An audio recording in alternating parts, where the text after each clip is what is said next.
Here's how to turn off the green light on your iPhone. Now, if you open up the camera app here, you can see at the very top is a green light.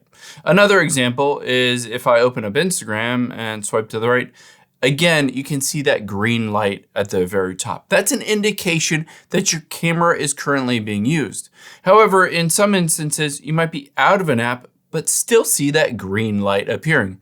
What you're gonna do is swipe down from the top right as soon as you see that green light, because we need to find out what is using your camera. In this case, at the very top, you can see that little green icon indicating camera was recently being used by Instagram. I'll show you another example. If I open up the camera app and swipe down, you can see at the very top, it says, okay, the camera is using my camera.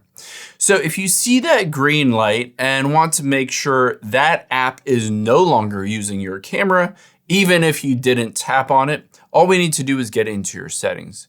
So tap on settings. We'll scroll down and tap on privacy and security. This is where basically you can control how every single app has access to different features on your iPhone, including the microphone and the camera, location, etc.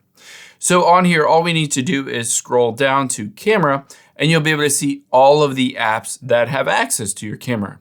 You can turn off any of these. For instance, if Instagram keeps popping up and turning on your camera, you can just toggle it off. However, keep in mind when you do go here, you'll notice the camera app does not appear. So you can't remove permission for the camera app to use your camera. Unfortunately, there's no way around that, but you can always just swipe up and just close out of all of those apps, including the camera app. And if need be, you can always just restart your phone. A lot of times that fixes it as well.